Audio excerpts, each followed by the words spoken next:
Have you ever been ghosted by a lead? Or been frustrated when the lead was just being dumb and you could not get them to see your side of things? Well, what if you knew exactly what to say to get the result that you wanted every time you spoke to a lead? Today's guest is Dale Archdekin, who's been in our industry for almost 2 decades as an agent, team leader, and absolute specialist when it comes to converting leads. His coaching program on scripting is leveraged by the top 5% of Real Trends 1000, as well as other big names such as Follow Up Boss, RedX, YLopo, and more. Expect to learn the 4 biggest mistakes you are making when you're talking to leads, specifically what to say during those crucial first seconds of speaking to someone, a framework to follow for how to handle objections so you are never caught off guard again. And stick around to the end for a rip-off and duplicate elevator pitch for both a buyer's agent and a listing agent.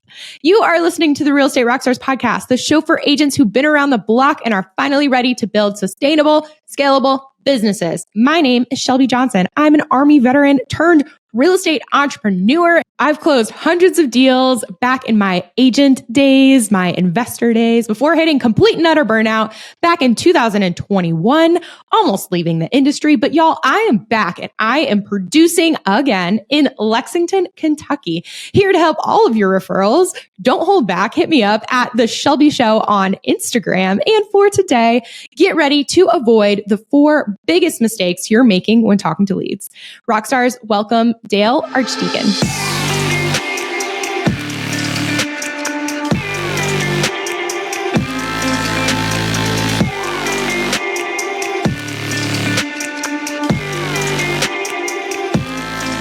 Dale, okay, word on the street right now is there are 4 big mistakes that agents are doing when they talk to leads and it's crushing them.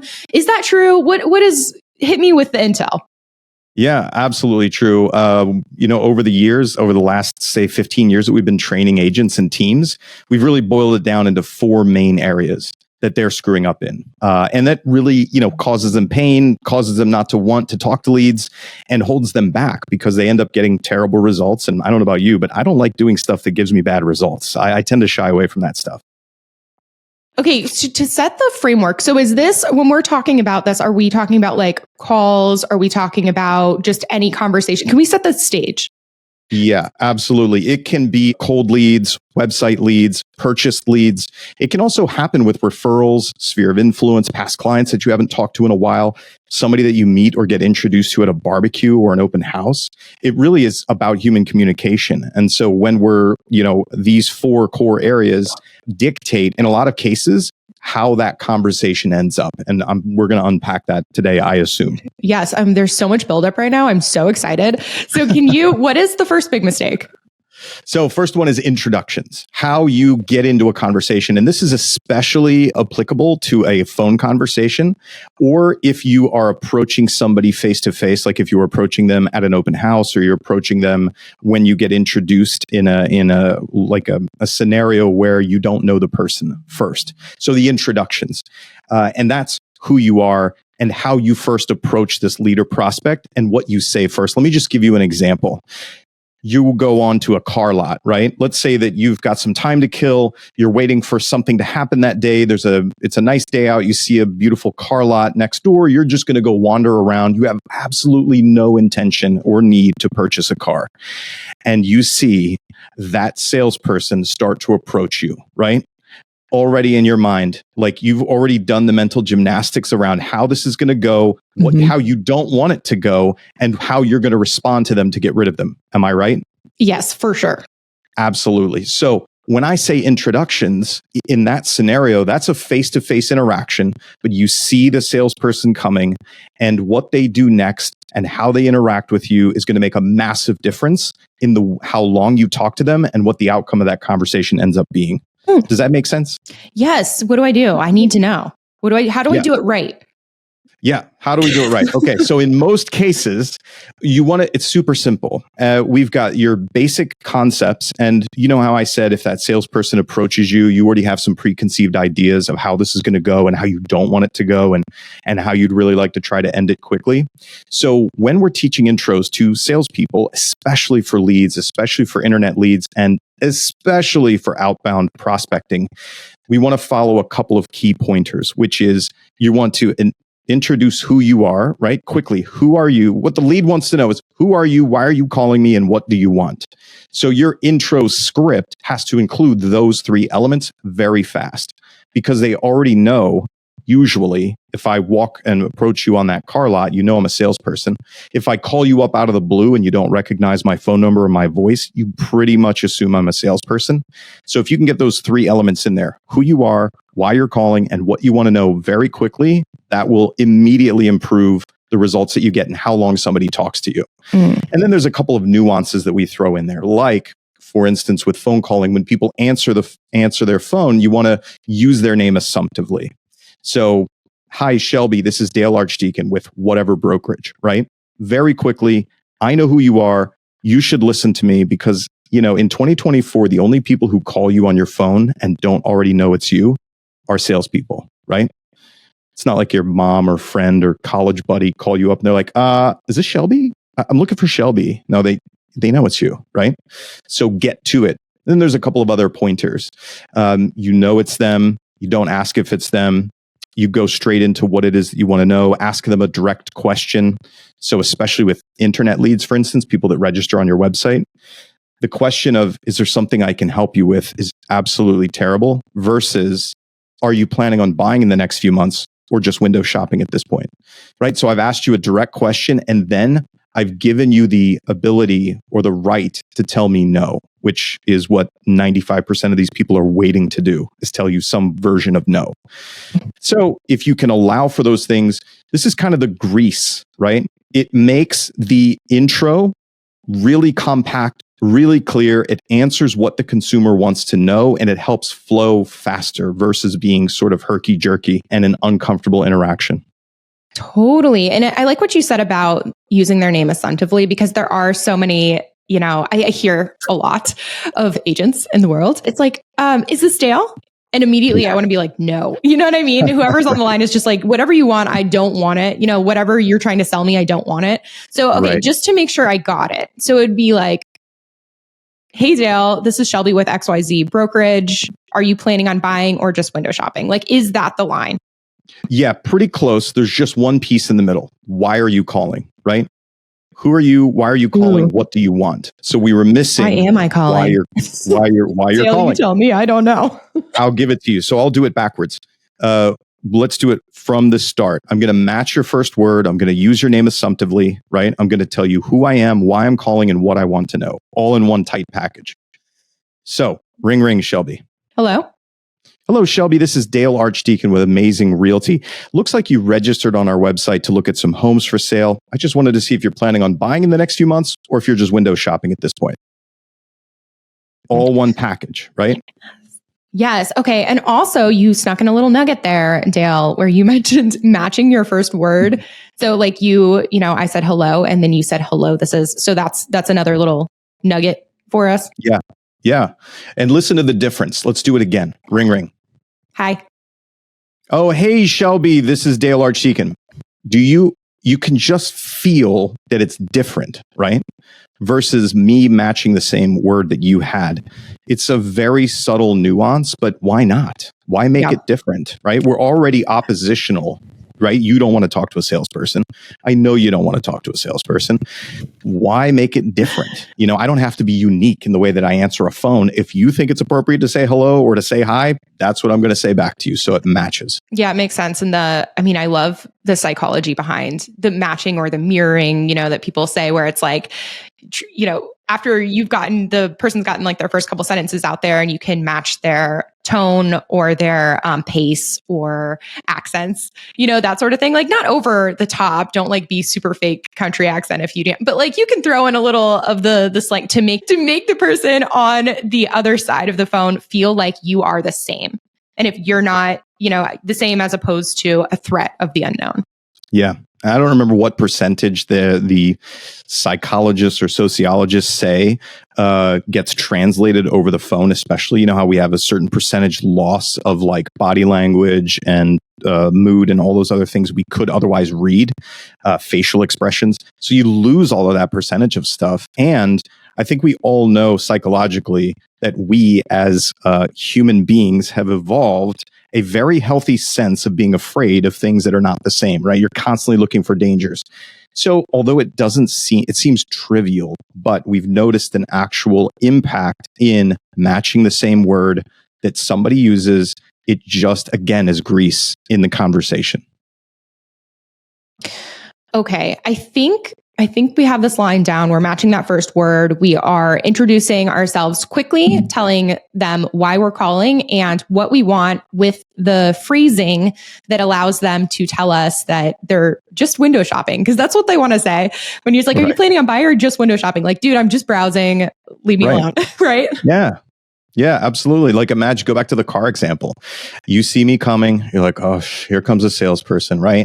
And if I walked up and I said, oh, hi, I'm Dale, welcome to the car lot. Sometimes people are actively looking for a car that they need to potentially drive off in today. And a lot of times people are just having a look around. Which one do you think you're in, right? Or which bucket are you in today? I'm no car salesperson. I've never sold a damn car. But the point is, I'm going to give you the opportunity to tell me no, because it's probably what you're going to say anyway. And any attempt that I make at pretending like you don't want to say no to me is just going to keep it weird. Okay, so now we've made it not weird, slightly not weird. We're slightly greased here. I've at least not hung up on you. So What is next in this conversation? So, what's next, obviously, is you're going to be doing discovery as much as you can. But the next big mistake that people run into is objection handling, right?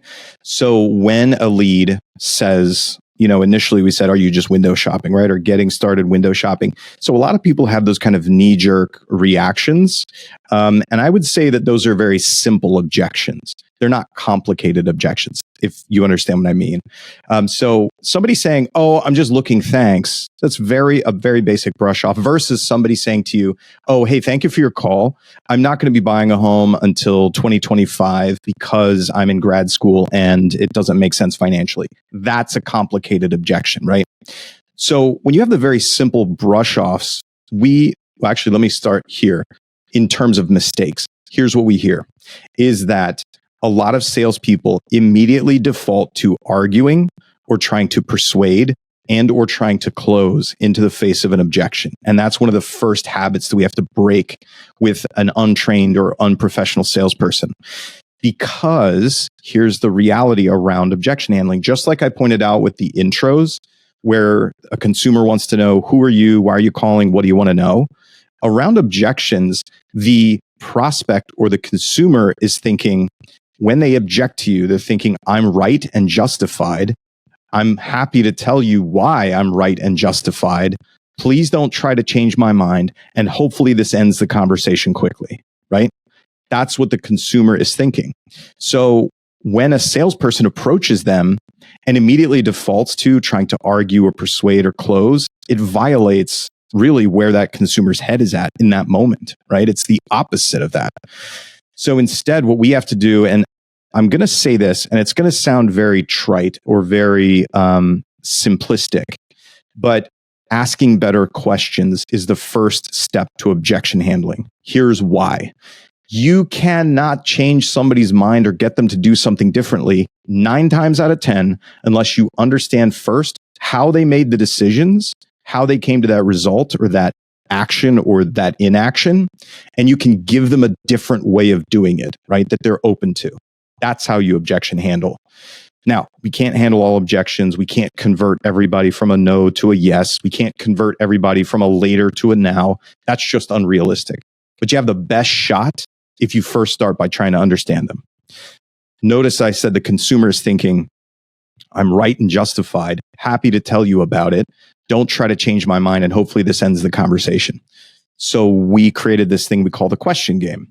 And what we do with our students is we just read objections like, I'm not ready for an agent, or I'm going to work with a listing agent, or I'm going to rent until next year, right? We just say that objection and we make them play the question game where they have to ask a direct question into the face of that objection to improve their ability to default to question asking before they do anything else. Does that make sense?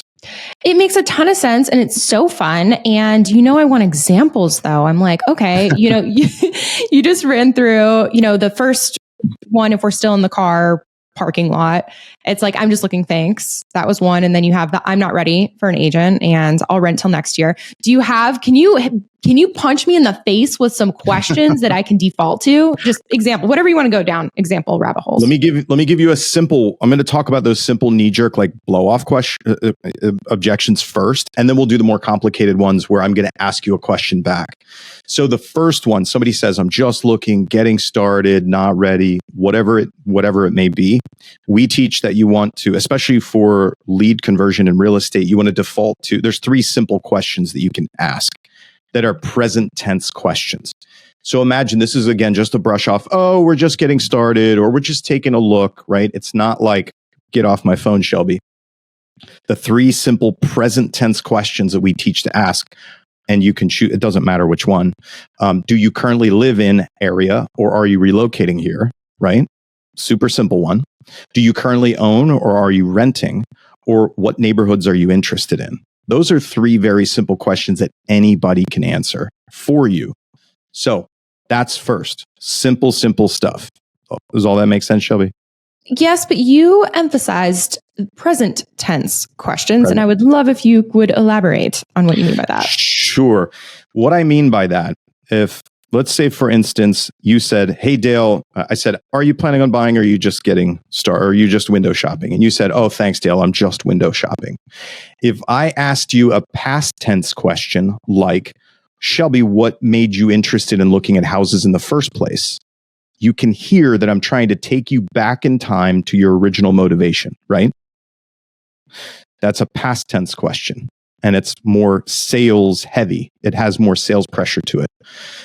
If you said, no, Dale, I'm just, window shopping. And I said, oh, got it. Well, Shelby, when do you think you'd like to be in your new home? That's a future tense question, right? And again, it has a lot of sales pressure to it. Present tense question would sound like you said, Dale, I'm just window shopping. And I said, oh, got it. That's great. Hey, do you currently live in Philadelphia or are you relocating here? That's a present tense question that has no sales pressure on it, or as little sales pressure as possible. That's what I'm talking about, the difference between past, future, and present. Okay, that was a really, really cool clarification that I have yet to hear from anyone.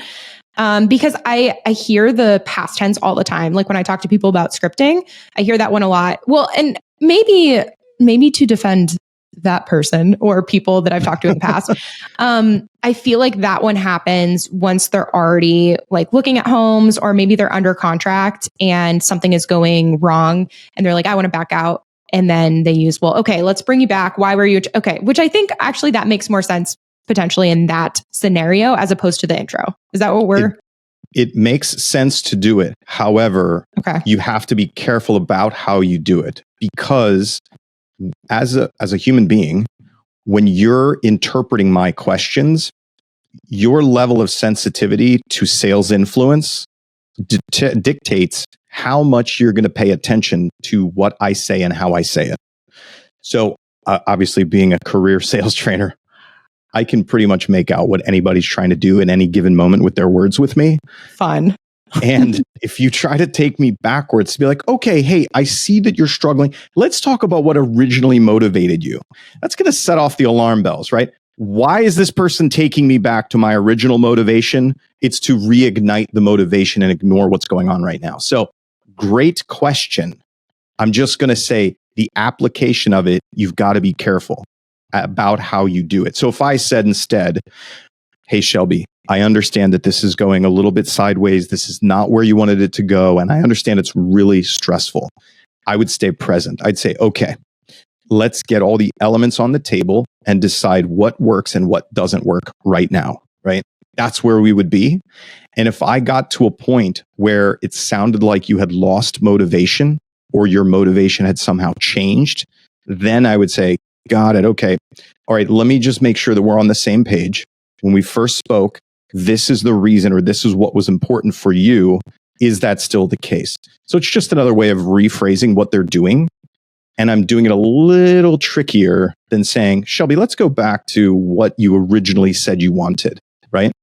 Gotcha. Okay. Yeah, that makes sense. So it seems like keeping in the present tense is the lowest, sensing spidey senses for the sales pressure, Yes. which, sets people off. But when the situation calls for it, like you mentioned, motivation, waning a little bit, then maybe it is time to bring them back into that past tense to kind of ignite the fire again.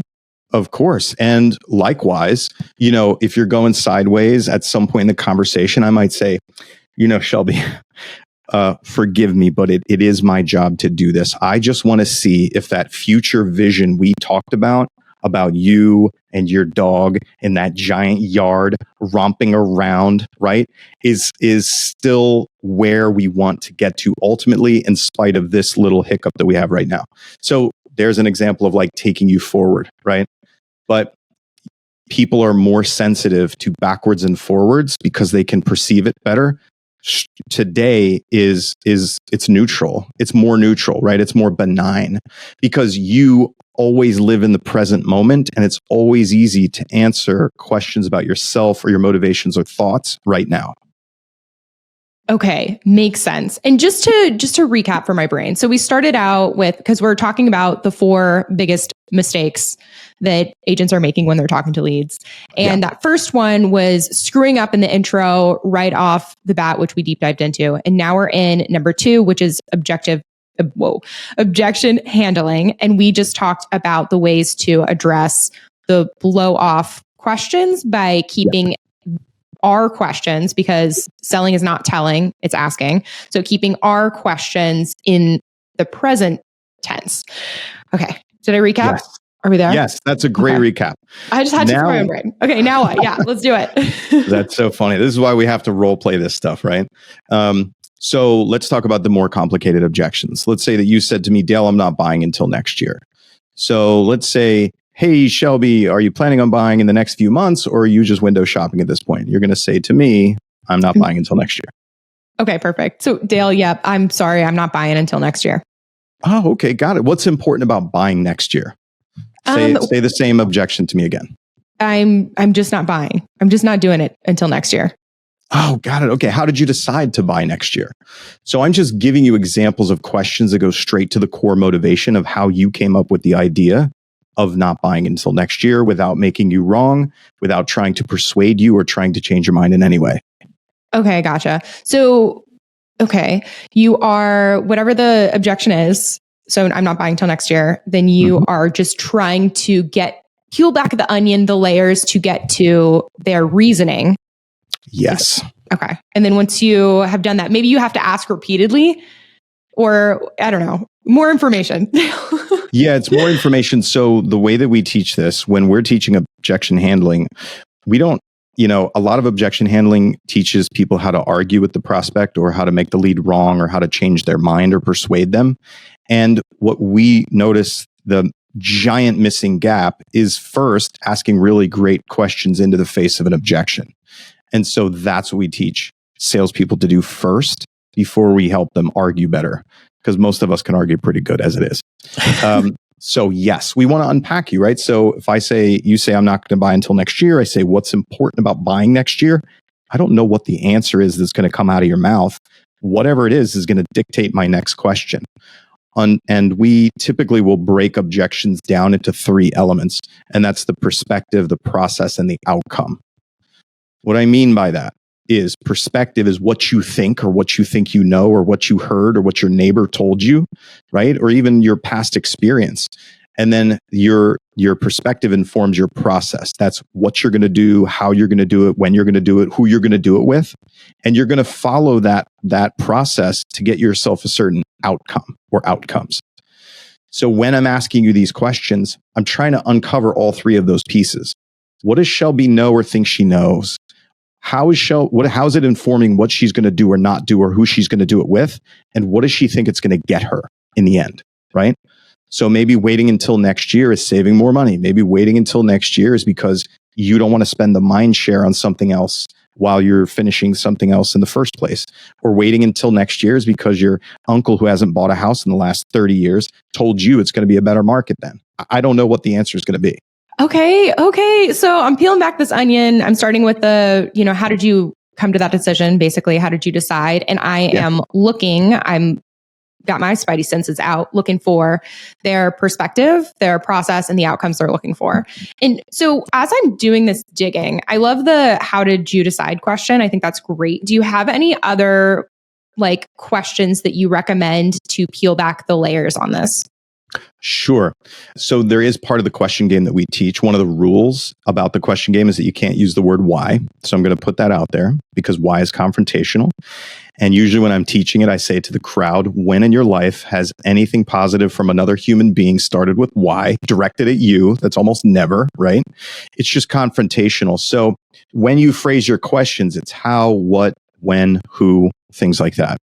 And then you just, the other rule for the question game is it has to be direct, not indirect. And I'm going to describe for you what I mean by that.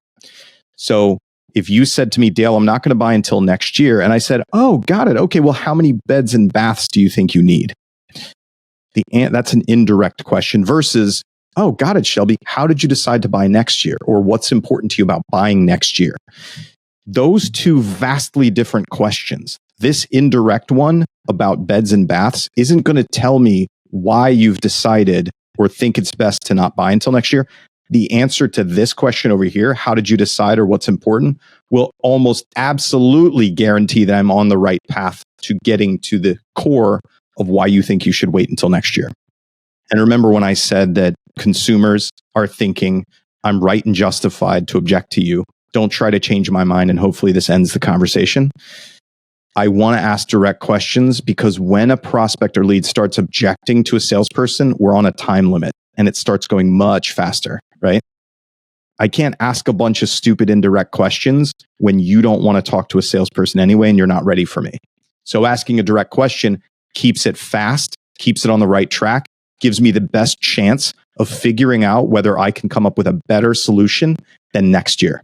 Okay, I love this. This kind of makes me think of the mirroring conversation that we talked a little bit about before, because I was talking to some dude who was really good at scripts a long time ago, and he was like, if you ever get in a bind where you do not know what to say, all you have to do is repeat what they said back to them in the form of a question. So basically, when I say, Dale, I'm not buying until next year, his response was, not buying until next year. And he's like, that literally, it's all you have to do. And then they'll answer. And it kind of made me think of that because you're right. It's like, it's a direct question. You're acknowledging whatever their objection is. And you're also like leaving them the door open to fill that space in a way. Yeah, absolutely. And I would say this, I like his technique for when you're stumped. Because there's another technique that's being taught out there, which is tell me more about that. And you may have read it in a very popular book. And I think it's the same thing where if you're stuck, use tell me more. Or if you're stuck, we call that a paraphrase. Paraphrase back to them what they said in a question. It's a cheater, right? Which is great if you're stuck. But if you've trained with us, you can pretty much ask a good direct question to anything that anybody says and use their words back to them. So I would say this. When our students practice with us, we teach them how to do that technique and strategy to where they almost never get stumped by anything anybody says, and they can formulate a really great direct question. If you do get stumped and you just can't think of what to do, then the example you gave and the extra one I gave are good cheaters to use. Dude, I know any of your coaching clients, you guys don't have this problem. This is only for those who are out there just, stumbling around in the dark, No, it happens to the best of us still, Shelby. I have I don't know if I can mention this, but I have a podcast called Cash Call. We've been doing it for like 6 years now. My co-host and I will play recordings of agents and ISAs, and we give feedback live on the podcast about it. You can find us on YouTube. But the point being is we frequently say, look, we're Monday morning quarterbacking this conversation. And so it's easy for us to pick this apart and say what this person should have done. And to this day, we still screw things up.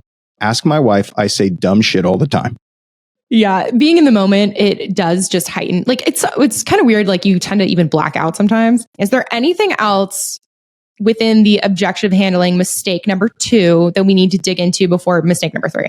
Anything about objection handling? I think that's it. That's the biggest one that I see. And because most training companies focus so much on the arguing and the pitching and the closing, that we really, the thing that sets us apart is focusing so much on that initial facing the fire of that objection, and teaching every salesperson, not just the really exceptional ones or the exceptional arguers or the headstrong ones, teaching them this question technique and practicing it makes it so accessible for so many salespeople and puts them at such ease that even sometimes the prospect or lead will talk themselves out of whatever stupid objection they have, because you asked enough questions that they get to the end of their sidewalk and they're like, maybe that doesn't make sense. Okay, what can you tell me, salesperson, right? So I would say no, that's the big crux of how we approach objection handling. And then once a basic student masters that skill set, then we do some more advanced stuff where we teach you the fancy ninja Jedi mind tricks of persuasion and all of that cool stuff. My favorite stuff. You'll have to come back on and do some Jedi tricks with us. Yes. But, okay, so now we are on to mistake number 3. What is mistake number 3 that agents are making? It is not being able to articulate their value, the value proposition. And this is a big one that we test on. So we do this skill assessment, right? We do a free skill assessment for potential clients who want to see how our training goes, or they just want to get some feedback on where they're at and see if our training would even make sense. And one of the things we test them on is we ask them, why should I buy a house with you? Why should I list my house with you? And you probably wouldn't be shocked at the look of absolute abject terror when you ask a salesperson that direct question. And so something as simple as that, like having a value proposition, or what we call an elevator pitch statement, which is why you should buy a house with me, right? And what we've created is a very simple template for the salesperson to use. And it goes like this. We or my team, with our experience, knowledge, or process, give you result, result, result. So if I were to give you an example of that, if you said, Dale, why should I buy a home with you? Maybe I would say, oh, great question, Shelby. I've been selling real estate for the last 15 years. And over the course of time, I've worked with hundreds and hundreds of buyers just like you and put together an end-to-end process that makes sure that you end up getting the perfect home you're looking for at the best possible price without losing it to all the other competitors out there looking right now. If you take what I just said, you can hear the framework that I broke down before I did it. So just being able to teach a salesperson to have that in the back of their pocket to pull out like a business card makes them so much more comfortable and confident in any situation they get into. Yeah, I know that right now people are rewinding. And if they were listening on 2x speed, they're like, let me just slow this down to 1x speed, go back and re-listen. It's literally happening right now. That's funny. Okay, gotcha. So that makes sense. It's very clear. You gave completely your formula. You also give an example for, do you want to give an example on the listing side as well? Sure. Yeah, Shelby, I get that question all the time, frequently from sellers just like you.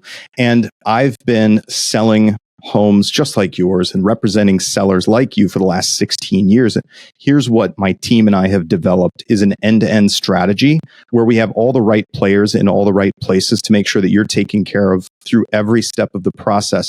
What that does is it shows us that our clients on average net somewhere between 10 to 15% more in their pockets at the end of the day than the MLS average.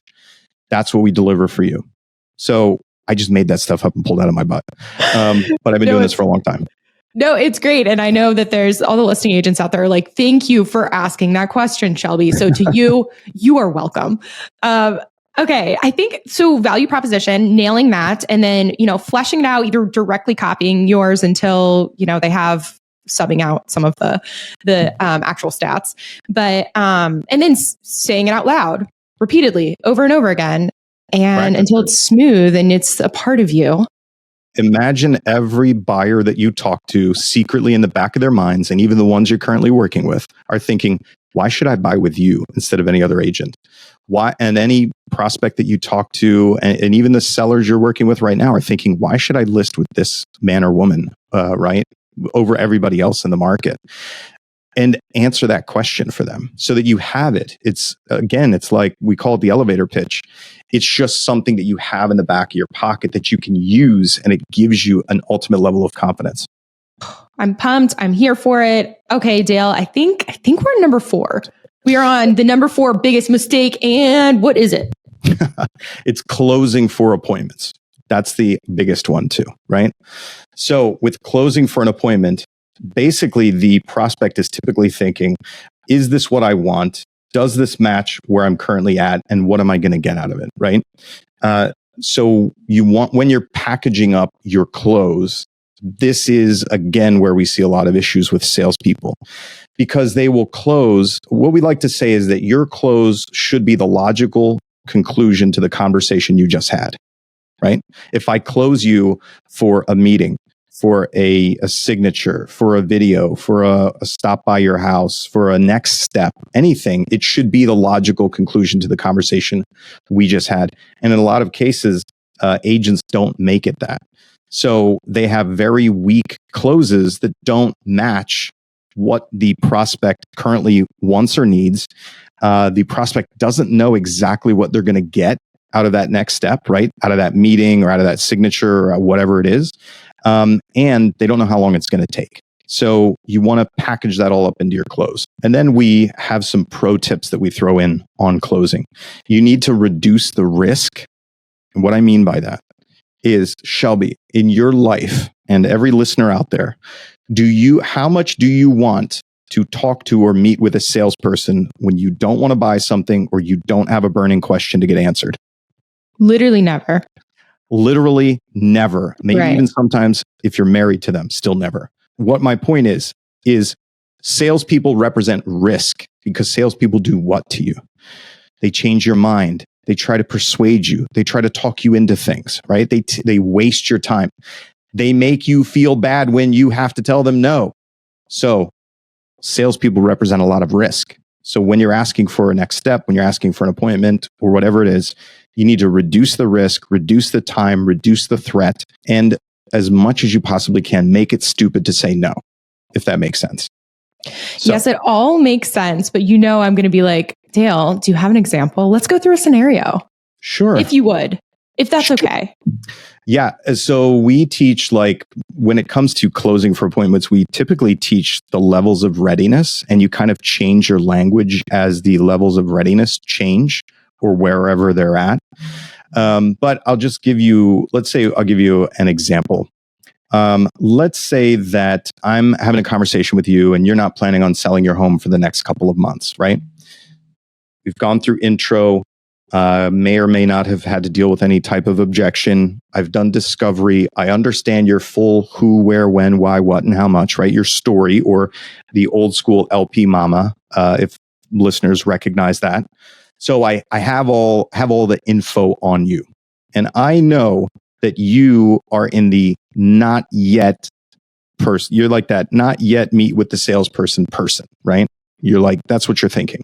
So I might close you by saying something like, Shelby, all that's fantastic. I mean, I would be very interested in helping your family if you decided that you wanted to work with me. And if you've never sold a home before, and you want it to show the best it possibly can, I'm happy to stop by for a few minutes, tell you what you can do to make your home better than any of your other competitors while you still have the time to get it ready. So I've baked all those things in there. It's all about, what are you going to get out of it? What's the value to you? I didn't say anything about listing with me. I didn't say anything about paperwork. I even baked in there the fact that you aren't ready. Like I was taking your words and baking them into what I said, where I said, while you still have time to get it ready. So that's just an example of how you take the words and try to mold it to where we're at with the person when you're asking for that next step. What are they going to get out of it? How long is it going to take? And why should they trust me? Yeah, it makes so much sense in example format, because I have, when I wrote down the bullets, like you're reducing risk, you are reducing time, reducing threat. I'm like, okay. But then when you lay it out in a scenario, that is how it felt. It felt like, oh, this is very, casual. He's just going to swing by. He's just going to give me some pointers, and it feels like no pressure. And, also there's like that little bit of, while you still have the time to get it ready, I'm like, oh yeah, I should use this time wisely. So there Right. goes into the make it stupid to say no. Right. Exactly. I learned that from Alex Hormozy, actually, listening to his Dude. marketing books. He's Big like, fan. make it stupid to say no. And he probably got it from somebody else. I don't know, but Everyone gets it from works. everyone else. Nothing is original ever. Yeah. Yeah. I feel like, okay, very cool. I am so ready now to go tackle some freaking objections and close and all the things. So real quick, I do know that you brought a tool for our listeners today. What is that tool? Yeah, so we actually have a little mini course from our Conversion University course. And what it is this little mini course is 6 lessons that your listeners can get access to totally for free. It's the same course that some of the big name CRMs and website providers provide to their students, to their clients, and that a lot of the big teams use as training for their agents, as well as inside sales agents. So we made a little mini course. We gave your people a nice chunks, a nice chunk of example of the course, enough to make them dangerous. Let's put it that way. Love a mini course, love a freebie. And okay, guys, you know the drill, or maybe you don't, but if you don't know, you have to go to realestaterockstarsnetwork.com and go to our toolbox in order to get that free tool. And with that, Dale, how can listeners, they're like, oh my God, Dale knows everything in the world and I just need more of him. What do you provide? Where are you? You mentioned a podcast, like hit us with all the intel on you. Sure. You can catch our Cash Call podcast on our YouTube channel, which is at Smart Sales Coaching. You can go to our website, smartsalescoaching.com, and you can check out the programs that we have, the free resources we have there as well. Or you can find me personally on Facebook or Instagram. Perfect. And guys, as always, all of his links, everything will be linked into the show notes. If you're driving, you can just click it later. Dale, what did we miss? Did we miss anything that you really wanted to touch on? No, I think that's it. I love talking about this stuff. I just kind of geek out on helping salespeople do a better job, feel more confident, have better interactions with their leads and prospects. Dude, for sure. And you nailed it. I think that was fantastic. Truly, I took a lot of notes. I'm so excited to go and implement. And guys, okay, you know where to find Dale. And just a reminder, if you want to hang out with me and the owner of the show, we are the Shelby Show and Aaron Amuchistegi on the gram. Wow, come and hang out with us. And otherwise, that is all we have for today. Dale, thank you so much for coming on the show. It was freaking awesome. And Real Estate Rockstars, thanks for listening.